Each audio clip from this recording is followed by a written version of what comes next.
Hi everyone, I'm Jane Caruso. I want to take a little bit of time today to talk to the coaches about looking at their athletes' routines through my lens or through a judge's eyes. There's certain things that we key in on, and I want to share those with you so when you're in the gym with your athletes, you can key in on them as well. Okay, before we start that even, I want to explain the concept of less can be more. So first of all, we want to think about why the athlete's at that particular meet. Are you there for the score or for the experience? So if you need to get the best possible score, if you're trying to qualify, if you want to place, make sure all your requirements are there. Make sure they are easily identified. We love creativity. The judges just love it. But don't put it in a 510 special requirement. Make those requirements easily identified. Keep your routine simple, keep it clean, and don't do anything more than you need to do. Or if you're out for the experience, go all out, flaunt it, make it big, practice competing a skill that you might need later on in the next division. Don't worry if you fall. Don't worry about a balance error and just learn from the experience because that's how the kids grow. Okay, two pieces of paper that are important for you to have in your gym. This is the judge's Bible. We call it our cheat sheet. There is one of these pieces of paper for each event. This one is for bars. It's just the sample. When your athlete is done competing and she salutes and walks off the floor, the judge's head goes down, and this is what she is looking at. So she is looking at those four things at the bottom. Check, check, check, check. That's great, 10 start value. And then she's looking up a little bit further on the sheet to make sure the athlete isn't doing anything she's not allowed to do that would lower her start value. So the athlete should be used to looking at this. They should know what's expected, and it shouldn't be any surprise. These are the four things that the judges are looking for in each routine. In addition to that, we have what's called an additional skills chart. If you don't have one, you should, especially if you have the lower divisions, the bronze and the silver and the gold. The kids are allowed to do anything in the standard code of points except the E's, and only the diamonds can do the D's. But if we left it there, there's just not a lot of skills for the bronze and silver athletes to do, and the routines would start looking like compulsories. So we do have added skills that they are allowed to do. So if you move your eye from the left to the right, you'll notice that as you go up the divisions, the number of additional skills decrease. And I just want to call attention to one very important one because it happens at least 4 or 5 times a year, and sometimes it doesn't get caught right away, and it makes my heart sink when someone gets to a state meet and says, but I got credit all year round. So just be mindful that there is a dismount. You'll see it in the silver and gold division, the tap swing forward with the half turn. It disappears at platinum. So if you have platinum athletes that are still working that dismount, they're going to have a 9.5 start value right off the bat, because that dismount is no longer allowed at platinum. So just pay attention to this skill chart. Make sure that you're not doing anything you're not allowed to do. Okay, the next thing I want to bring up is these overall deductions. Now, Xcel has no composition deductions like there are in JO, but there are overall deductions, and those are general deductions. They're not taken on each skill. They're not taken at various points through the routine. These are deductions that after the judge has calculated her score, she considers these. So they are an overall impression. So again, less is often more, and that's a coach-athlete decision. You decide what you want to put in that routine. There are no composition deductions, therefore there is no reward for doing harder skills or extra skills. So all things being equal, higher scores are going to go to cleaner routines, and that's part of our program philosophy. So here's the overall deductions. In total, there's like 16/10 worth, so they are worth looking at. Beam and floor, we have artistry. If you coach JO, that's not unfamiliar to you. That's up to 3/10. That's the creativeness, the style, the expression. Does the athlete emote? Does she perform? So that's up to 3/10. Variation in rhythm and tempo throughout. Is beam and floor? Is the beam routine static? Does it go 1, 2, 3, 4, the whole routine? Or do you get those rhythm changes? Do you see 1, 2, 3, 4, 5? So is there a change in rhythm somewhere on beam and floor? Dynamics, okay, that's it's on everything, but it's an overall deduction on beam, bars, and floor. That's power, that's bigness, that's largeness, that's swingfulness. Is the routine exciting? Is it dynamic? Does it move? Is it big? Are those skills away from the bar? Those skills up off the beam? Is it exciting to watch? Shortness throughout, you know, that happens sometimes on the young ones whose thighs are shivering when they get up there because they're so nervous. So we want to move away from cautiousness and towards confidence. That's what that shortness deduction is about. Relaxed footwork throughout, beam and floor up to 2/10. Every time the foot leaves the floor, it should be extended. We should see that nice stretch from the ankle through the toes every time the feet leave the floor, especially in jumps and leaps and turns. Leg position. Does the leg have a position that it's supposed to be in, or is it lost in space somewhere on that turn? The body posture, is it slumped or is it proud? Is it lifted or is it saggy? So those are impressions that the judge has when the routine is completed, and that's up to 3/10. Poor relationship of music and movement is only on floor. We don't take that a lot. It's generally not a problem, but every once in a while, when there's a brand new routine and the athlete isn't feeling the music, or she forgets part of it and there's hesitation and she gets behind or ahead. So it's not a common deduction, but it is there and you should pay attention to it. Okay, one thing I want to talk about is silver vault. You are allowed to kneel on the mat stack to reach your athlete for a spot. That gets asked a lot and it's not ideal, but yes, you can do it. There is not a deduction. So let's watch this athlete. Go.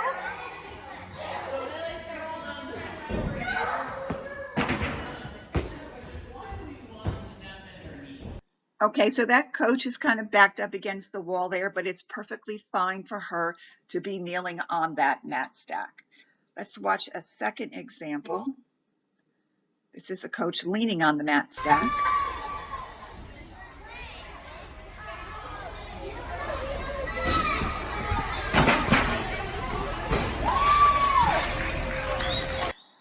So if the coach has to get in there to spot and that's how she has to reach her, it's fine. We do not deduct for those scenarios. So the preference, of course, especially in the first one I showed you, would be to be able to move the mat. So instead of the runway being right in the center of that 10 feet, if you could move it so the runway centers on one end of 5 feet of the 5 by 10 mat. That would be more ideal. The coach could probably come on one side and not have to change the surface tension of the mat stack. It's just much better this way if it can be done. Now we realize that logistically in all meets it can't happen, but if it can, this is preferred. Okay, on that silver vault, there's a deduction if the child lands with support on top of the mat stack. If she lands in a sit or laying down, or she's got a body part that's weighing down on that mat stack, that's void. Hitting the mat in the afterflight is just 2/10. So that's a big difference between void and 2/10. And sometimes the judge has to make a judgment call because not everything is clear cut. So let's take a look at this young lady.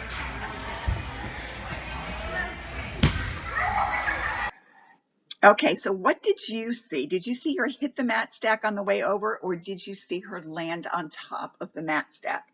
So unfortunately, we're not allowed to see still shots. We're not allowed to see slow motion, but for the purpose of training our eye, this is the still shot of when she's coming off, and it sure does look like she is in support on top of that mat stack. So this would likely be a void. If this happens to you and it's a close call, or if the judge voids it and she tells you, consider a spot on the second attempt, okay? A spot is 1 point, and it's better than 2 voids.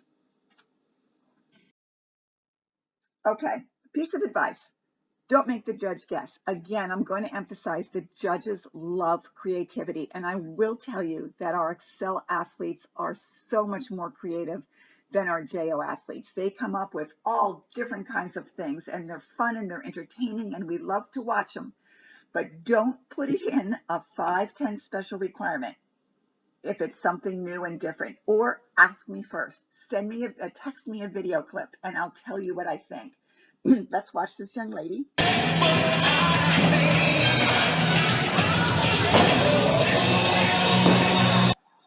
Okay, so that was her acro series. So the first time the judge sees that, should she take a fall?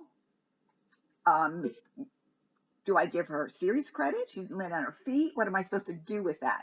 So don't make the judge guess, because if you do, the judgment call may not be in your favor. So I'm not saying not to do creative things. I encourage that, but please check first to make sure that it's falling within the bounds it needs to be in. Here's a second example. This young lady's a platinum and she's doing her dance passage on floor. So she has to have 2 jumper leap skills, and one of them has to be a leap with a 150-degree split. So I'm asking you to watch particularly her second skill, and note that when the judge is judging, no one's whispering in her ear, pay attention to that second skill in the dance passage. We don't have that luxury.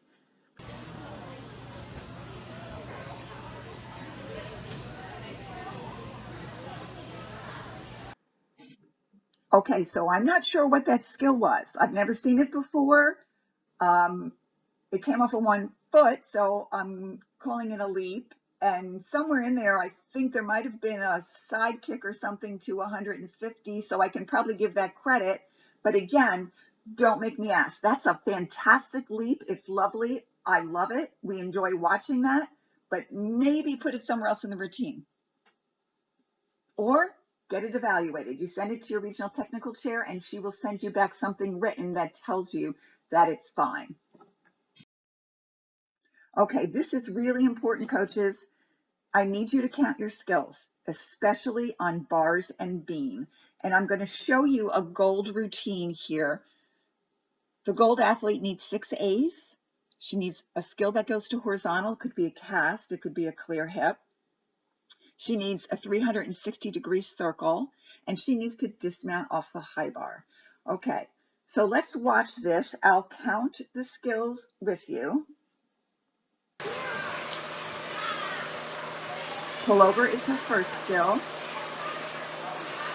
Cast not high enough, no value part. Back hip circle is the second skill. Cast squat on is the third. Half swing counter swing is the fourth. And the forward swing half turn dismount is the 5th. Okay, so she only has 5 skills because the cast didn't go to horizontal. So now she has a 9.0 start value, not just a 9.5 because the cast didn't get there, but because it didn't get there and it didn't get a value part, she's missing 2 special requirements. So that 1 skill cost her a whole point. Now, we can fix this easily to a certain point. We can't necessarily help her get that cast to horizontal very easily, but we can put another A in there. We could do even a simple glide out to stand before the pullover. So at least she has her 6 A's and can start at a 9.5. So please, on beam and bars, count your skills. Okay, watch out for these extra swings. I know sometimes you don't think they're there, but the judges do not miss them. So you want to pay attention. Let's watch the first one.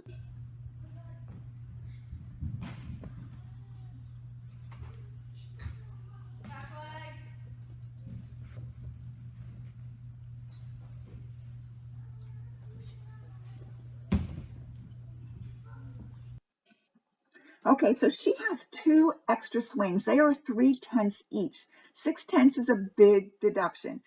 The first one comes after the long hang pullover where she swings her leg forwards and swings them back. And the second one comes after the back hip circle when she swings her legs forward and then swings them back. So those are each 3/10. So you want to try to avoid them whenever you can. So let's look at another example.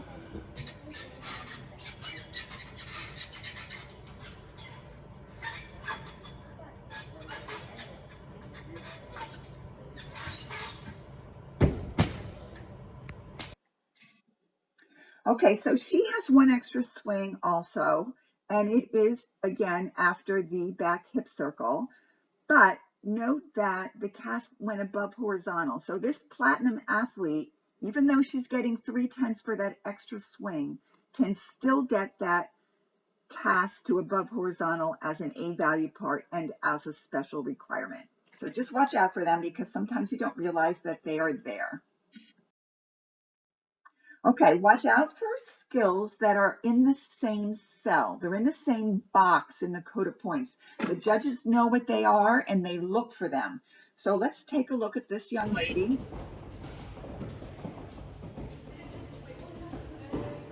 She's showing us a cross handstand. And then she is showing us a side handstand. Those two handstands are the same skill. They are in the same box in the code of points. So she can only get value part credit for one of them. The other is a non-value part. So you want to think about that because you don't want to go upside down and risk a fall if you're not even going to get credit for that value part. So let's watch this young lady here. She is doing a partial handstand.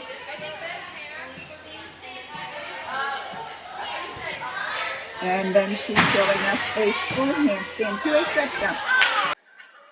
Okay, so the partial handstand and the full handstand, they are also both the same skill. So if you need those skills to count as value parts or to count for special requirement, you need to change the entrance or exit, and that makes them different, and then you can count it a second time. So if you'll notice, this athlete added a stretch jump to the second handstand, and that makes it different from the first. So keep that in mind when you're planning your routines. Okay, now I'm telling you, the judges have special protractors in their glasses, and if you don't have a pair of those, you should get one because we use them for leaps and hops and jumps, for casting, for vault repulsion, for clear hip finishes. We use them all the time. We're always looking through those protractors. So I want to go over some angles with you because they're important, and I want you to be able to see them the same way that I see them. Okay, so the first one we're going to do is the vault repulsion angle. It's up to 5/10. If they come off the table at vertical, there's no deduction. If they come off at horizontal, it's 5/10. And anywhere in between is going to be a deduction somewhere between 0 and 5/10. So this angle that we're talking about is the body position when the hands leave the table. So I'm going to take this diagram away and let's watch this vaulter. She's going to do a quarter on repulsion off, and you have in your head where you think her body line was when her hands left the table.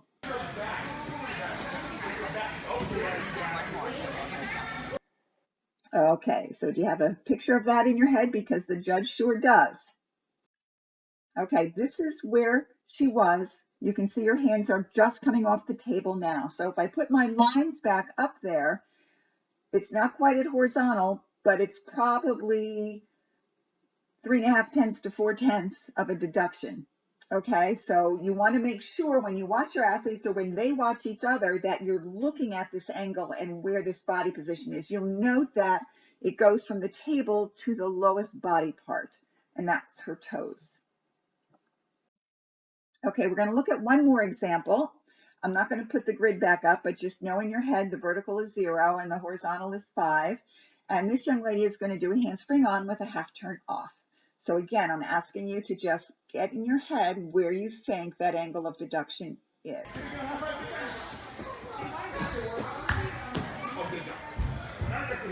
Okay, so that should have looked better, right? Okay, so this is where she is when her hands are just leaving the table. Is it perfect? No, but it's really very good. Okay, so she is probably going to lose 1/10 on that angle of repulsion. Okay, so an important thing for you to look at, it's worth 5/10, so make sure you're looking at your athletes when they're doing their vaults. Okay, bar angles. This is where we have the most trouble. You have to evaluate them critically because I'm telling you the judges do.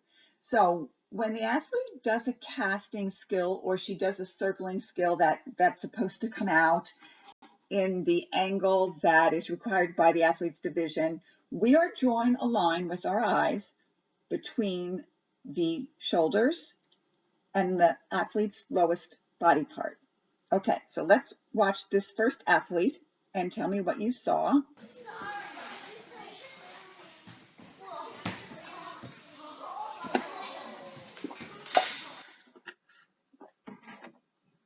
Okay, so this is what we saw, okay?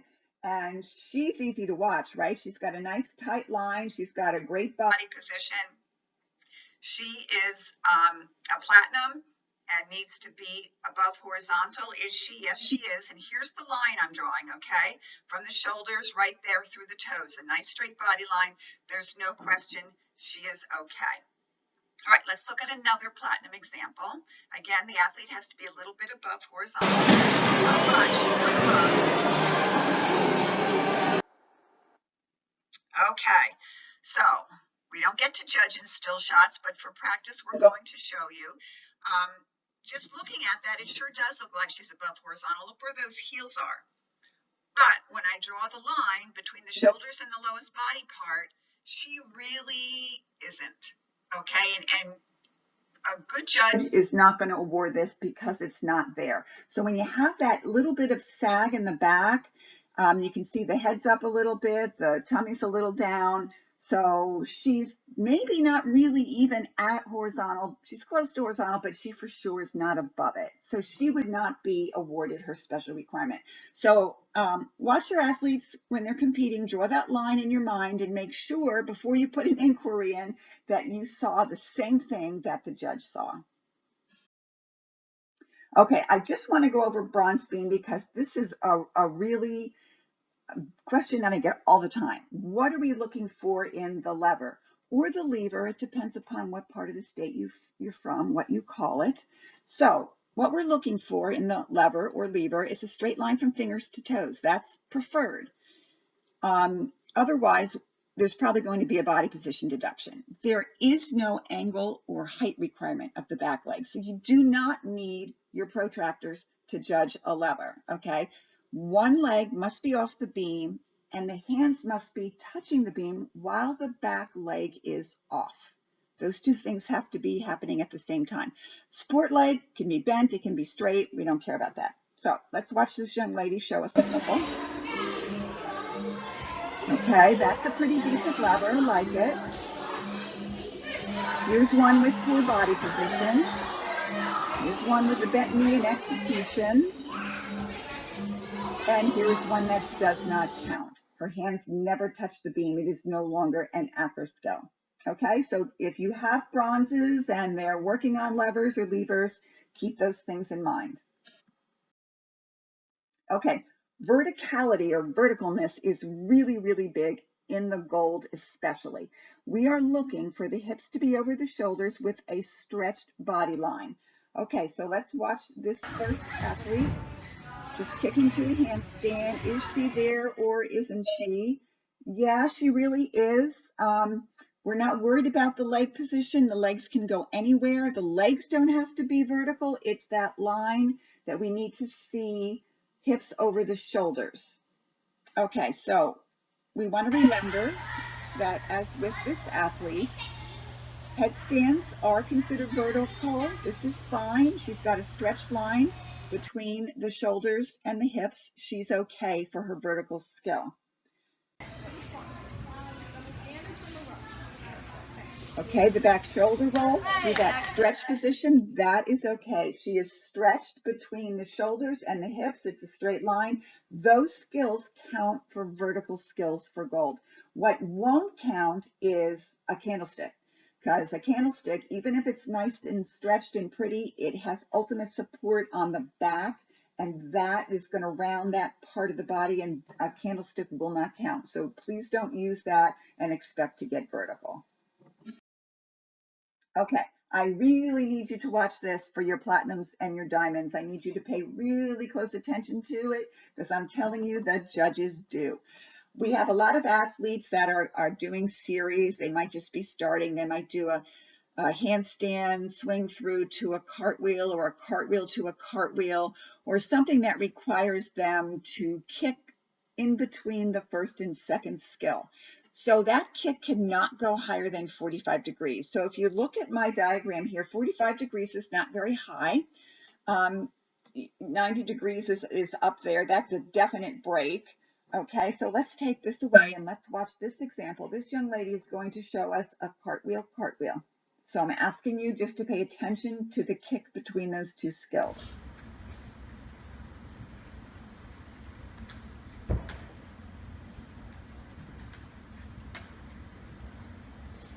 Okay, so in your head, make a decision. Where did you see it? Was she okay or not? So let's pull that up here. This is the kick at its highest point, and if I put my protractor, and this is a real protractor, I actually have one on my cell phone, and I hold it up and it measures for me. This is at 60 degrees. So this is a broken series. Now, it didn't necessarily appear broken to me at all. I thought that the movement was continuous and she kept going, but this is the rule and the judges pay attention to it, so I need you to pay attention to it too. And if you want my protractor app, I'll text it to you. It's awesome. Okay, finally, your leap angles. I think you're probably better at this than the other angles, but let's go over them because, again, the judges pay a lot of attention to the split angles in the leaps. So let's look at this silver young lady. She has to have a leap that goes to 90. Okay, it's not real big, but picture in your mind what 90 is.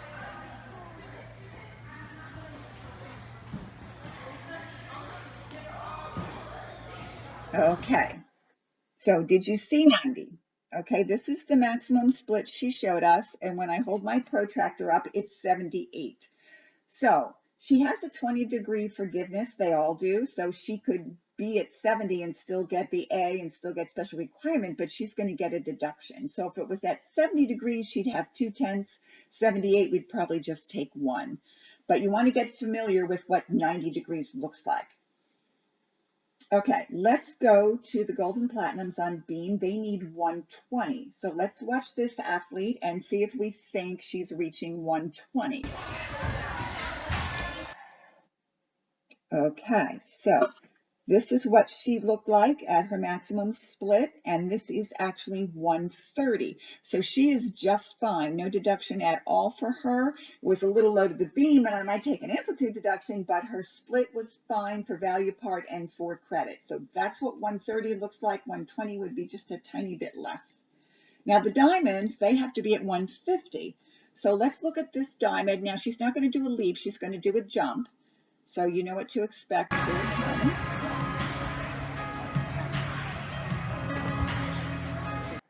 Okay, did that look like 150 to you? It was actually 155. So she is fine. Now you note that the split's a tiny bit uneven. You want the split to be even. I mean, and it's not, but that's a small deduction. But she's at 155. So if you have diamonds and they're doing splits that look like this, they will be fine. I just want you to pay attention to them because I'm telling you the judges do. Okay, the last thing we're going to talk about, the last angle, is the turn angles. And I want you to watch when your athlete's foot, when their heel leaves the floor, and I want you to watch when it comes back down to the floor, because that is what the judges are doing. And especially on beam and floor, we can kind of tell when the turn is coming. They kind of set up for it, and we know to watch. So let's watch this young lady. She's bronze. She only has to do a half turn. Okay, so for her to get credit, she's got to be more than halfway of the 180 degrees. So that means she's got to turn to 91 degrees to get credit. She'll still get a deduction, but she could get credit if she turns to 91 degrees. So she's going to show us her dance passage, and then she's going to step into the corner and do her turn. You have to watch close. It's right in the corner. It's not hidden. You will see it, but you just have to watch for it. Okay, so let's see what we think of her half turn. Is it complete or not? There you go.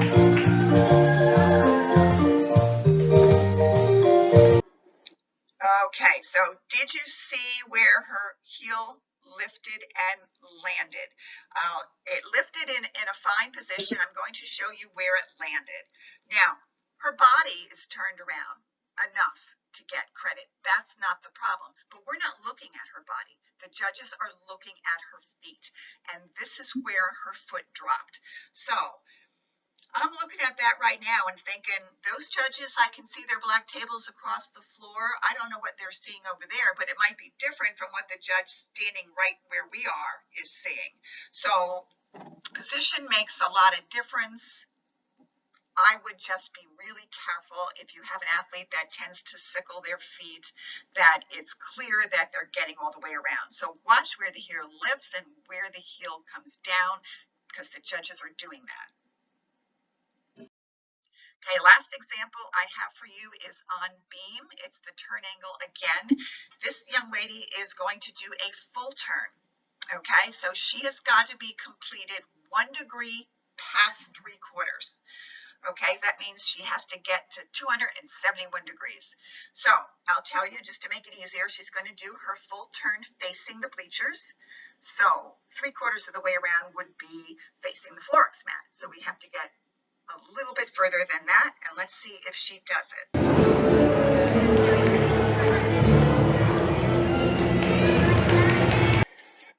Okay, so let's take a look at where her heel dropped. So yes, she was around more than 3/4, not much around. That back foot kind of dropped at the same time, but she's okay, but probably is going to get that 2/10 deduction, but she will get credit. She'll get value part and she'll get special requirement. So it's just important for you to do, please, on beam and floor, before you put in a video review, watch it and look at it the way the judge is looking at it. Okay, so I do want to talk 1 minute about inquiries. You are perfectly welcome to ask the judge if there is a start value you don't understand. But please do it quickly. Get that inquiry form as soon as you can after the start value is flashed.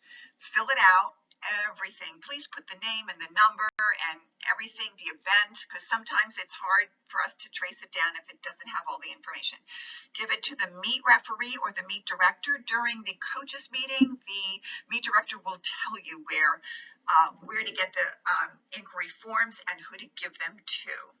So if you disagree with the evaluation that comes back to you because the judge is saying that something was missing and it was deducted from the start value, you can request a video review if your video was taken from an angle where the skill in question is discernible. Okay, if the skill is hidden or if it's iffy or you can't see it real well, the judge isn't going to look at it.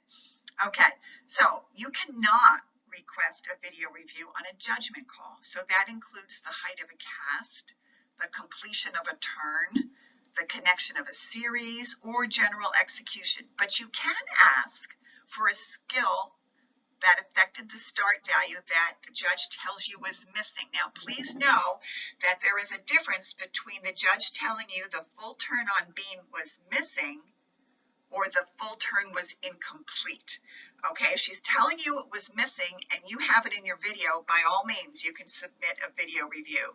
If the judge is saying, yes, I saw a full turn, but I didn't think it was complete enough to award, then you may not put in for a video review.